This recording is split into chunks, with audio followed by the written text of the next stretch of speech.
Hey guys, and I'm Vijay, and I'm one of the co-founders of Fileverse, and I'm mainly doing this for the live stream. So let's follow along, and what I'll do is I'll try to demo what we are doing at Fileverse, and just to give you a brief overview of the things, and also tell a bit about things like how we are doing identity, what are the different key pieces that we figured out, and so on and so forth. So if you have any questions, do drop them in comments and we'll take a look at it later. So there is this analogy that we use internally at Fileverse. What Safe does for assets, we do for data. And what we are trying to build is we are trying to build a knowledge and collaboration layer, which is on-chain. So, but before we begin, I would like to make the case for non-financial use case for safe multisigs. I think not in too far out future, the multisigs will be the de facto standard that communities will be using to co-own and manage the content, the files, brands, archives, any website, or any type of digital persona that they might have. What safe multisigs enable is they allow you to secure on-chain data management with decentralized access permission. That's the thing that they're already doing via changing the way that people can be added to the safes, people can interact with the safe, and they have different levels of access permissions. For example, some safes will allow you to add owners, some won't, and so on and so forth. And there are different modules also that you can implement for doing that. Now, and another thing which Safe did recently was the recovery hub that they have implemented. And in the recovery hub in general, what they've done is they don't want they want to allow people to use safes and recover them for let's say if they lose access to it or lose access to their passwords, keys, and so on and so forth. Now, one important note that I would like to highlight is that today, 3.2 billion people work or collaborate on the internet, but they mainly rely on the two big companies and a few servers in the US mainly. And that's for creating any information, that's for sharing any information, and that's for storing any information. Now, crypto teams, communities, and individuals are no different. And we, given that we are mainly working very hard for decentralizing finance, we should know better, but we cannot do better because there is no neutral layer yet. And to avoid capture and abuse by these companies or by these data centers or things, one of the most essential activity that we are doing on the internet, which is to collaborate, should be done on open protocols and networks rather than to be worked on closed products that are managed by central companies.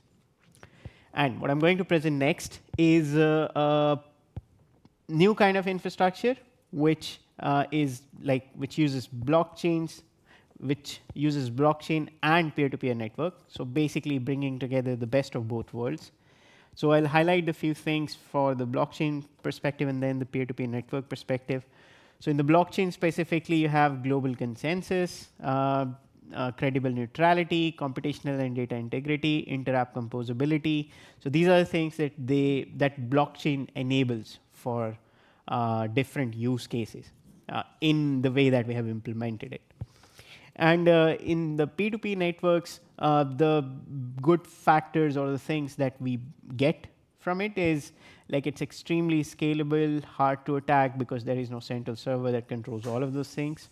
Then it's easier to recover. It's easy to join. It's self-configurable, modular, monopoly, killers, and right to exit. Now, right to exit is a thing which is interesting that comes from, let's say, different peers. And just because you're not relying on one type of data on one place, you can take your data from one peer to another, and the app would still work.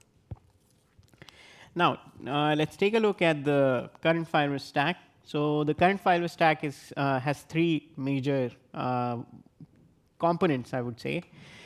The first one is the off-chain component, and there we are leveraging all the peer-to-peer technologies. So to give you an example of those peer-to-peer technologies is IPFS and gun nodes. Then we have the on-chain layer on which we are putting, for example, storage registry, identity registry, and permission registry.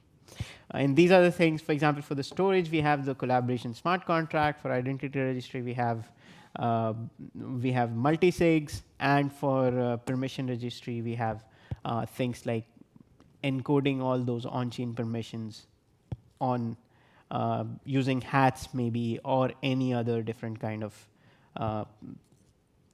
protocol. And to combine all of this, there is an app layer that we have, and the app layer is characterized by static UI. It's pinned on IPFS, and it's permissionless, meaning you don't need to rely or ask for permission from anyone for using any of those two services, which is on-chain and off-chain component of filewares. And we are mainly on Gnosis chain. And while we worked on the stack, we understood that there are three different layers, and we were able to basically categorize the work into three different aspects. And those are the three different aspects, which is identity layer, storage layer, and collaboration layer. So in the identity layer, we have, for example, who is the one that's going to do it. Storage layer, it's where the thing will be stored. And for collaboration layer, it's things like how will people work with one another, right? And to take an example of identity layer, in that we have EOAs, meaning a normal wallet. Then we have ERC 4337 based safe accounts. So these are multi-sigs, but they are modular as well, so that you can enable or disable different modules while making sure that you are doing sponsorship for other users on their behalf. And you have safe multi-sigs. That's something that we enabled in the last SafeCon that we did, which is you can use the safe for deploying a filewares portal and things. Then in the storage layer, we have different technologies. So for example, you have IPFS, you have Arweave, you have Swarm, a lot of different things that you can just bring together and put or select or pick and choose, for example, for whatever use cases you might have. Then on the collaboration layer, we have real-time collaboration, granular permission, and collaboration smart contract. Now, in this, the real-time collaboration piece is the thing that we figured out fairly recently. And in this real-time collaboration, what we're trying to do is we're trying to make to allow real-time collaboration in an app where it's peer-to-peer, decentralized, peer-to-peer, and for example, can be stored anywhere, right? And in the granular permission, it's specifically the on-chain aspect of the permission. And in the collaboration smart contract, we have things like adding the owners to the portal, adding different types of agents to the portal, and basically keeping track of all the storage that that particular smart contract is using. Then in the identity layer, I'm going to highlight this programmable identity concept in a bit. But EOAs and multi-sigs are fairly apparent, so I'm not going to explain them. I would rather go into the programmable identity concept. So in this, you have programmatic access. So how are we dividing the programmable identity? We're giving programmatic access, cryptographic access, and recovery, combining all these three things into the ERC compatible 4337 safe wallet. And I'll explain how we do that.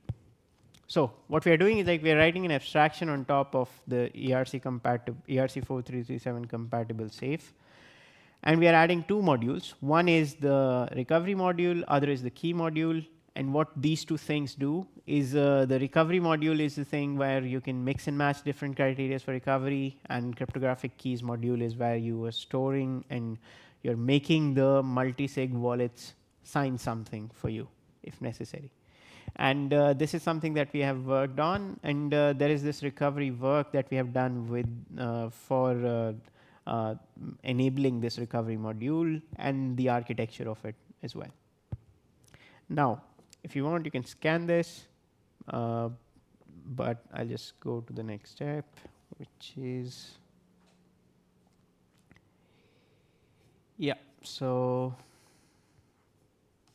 no, this one. All right. So when you'll clone it, you'll have this kind of setup on your side. And README has some instructions, but I'll walk through them one by one. So first one is to add relevant env vars. In this, you have simple things like Pimlico API key, private key, contract address, and file ID. Then run npm account. So this one, this command, what it's going to do is like it's going to, one sec, I'll show the code as well. So what it's doing is like it's taking a private key, which was something that I had put in the env var, and generating a signer out of it, and using that signer to deploy a safe smart account. This is the address that I get. So I'm going to show you something since I have a bit of time. I'll show you how to do the whole thing. And meanwhile, in the process, I'll also demo the product. Now, you have this create your portal. So if you go to the link that I mentioned in this, one sec.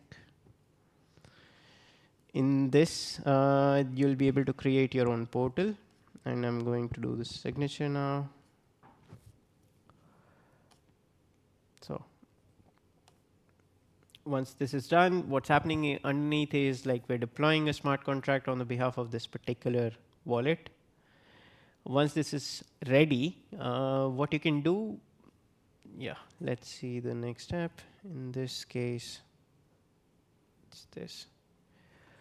Yeah, so I've created this wallet. This one is done. Then I need to add one public file on the portal. So as you can see, this is the flow for opening your portal. Now I'll try to add one file, which is, let's say, this. Okay. There is some setup thing that we need to do for making sure that you don't need to sign again and again. And it's just 1 or 2 clicks for us to get to that stage where you don't have to worry about this anymore. Now, once the signless is enabled, the next step is to upload a file. So let's get to that once this is done. Yeah, and after that, what we'll have is like we'll need to add the smart wallet address, which is this address, as a collaborator to the portal. Now, first I'll upload the file. Once this is done, I'll go to the People's tab. Yeah, so I need to add this wallet address. What I'll do is I'll take this, add it here, add collaborator.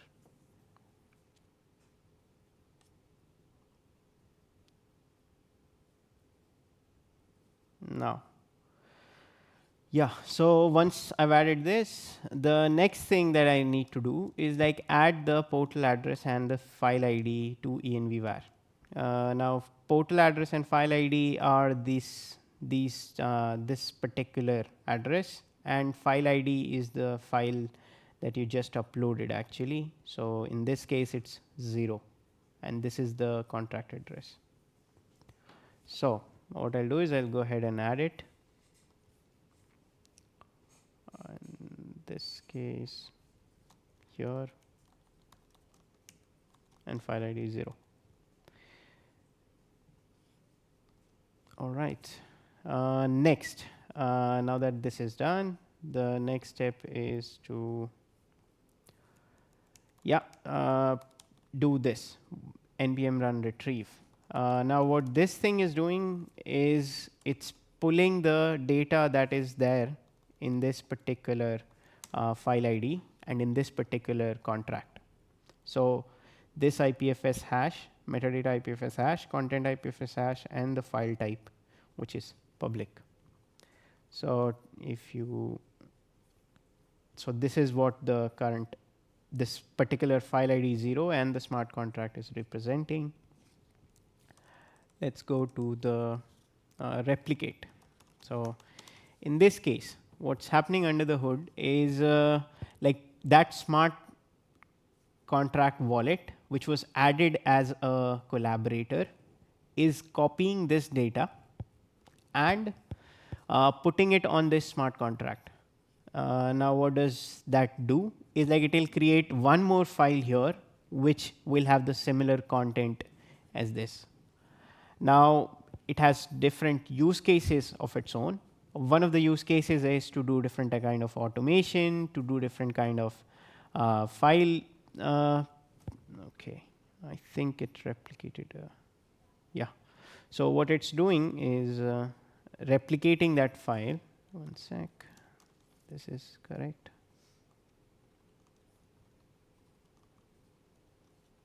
Yeah. So once I do this, then it will replicate this file, QR code. That's what it should do. I think it picked the older data.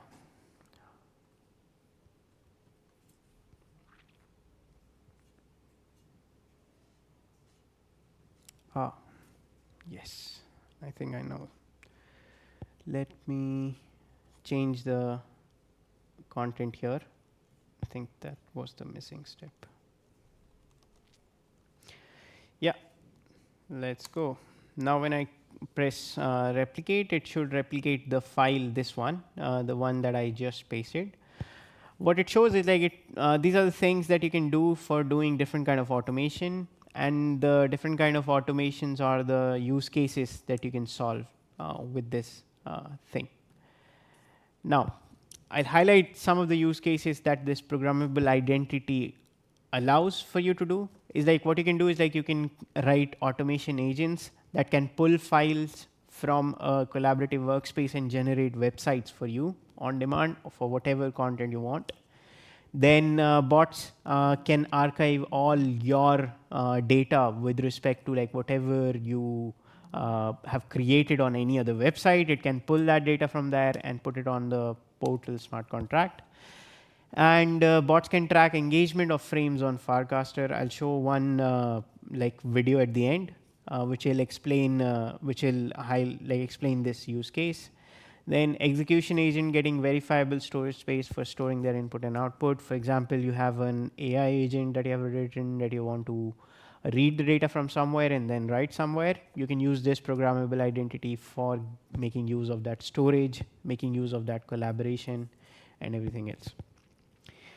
Then community bots that cover an event using Farcaster feeds. So what this means is like it'll browse through all the Farcaster content and it'll cover that specific event. So to give an example, for DappCon, if let's say there are multiple tweets that are done or multiple Farcaster casts that are done, what happens is basically this bot will aggregate all of that and put it onto a very good website where you can do search, retrieve and retrieval and things.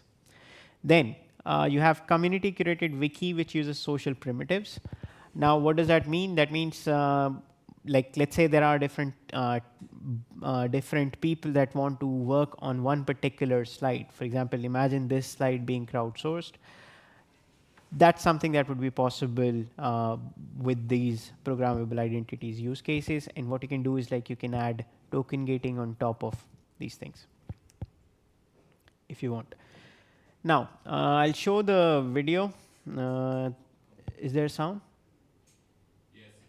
Perfect.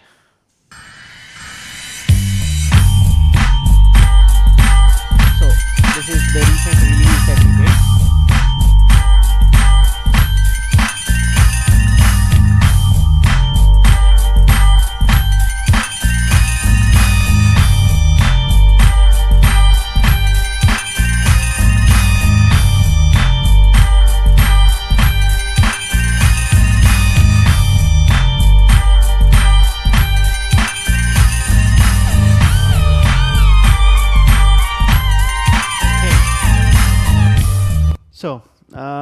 At least the music is recognizable.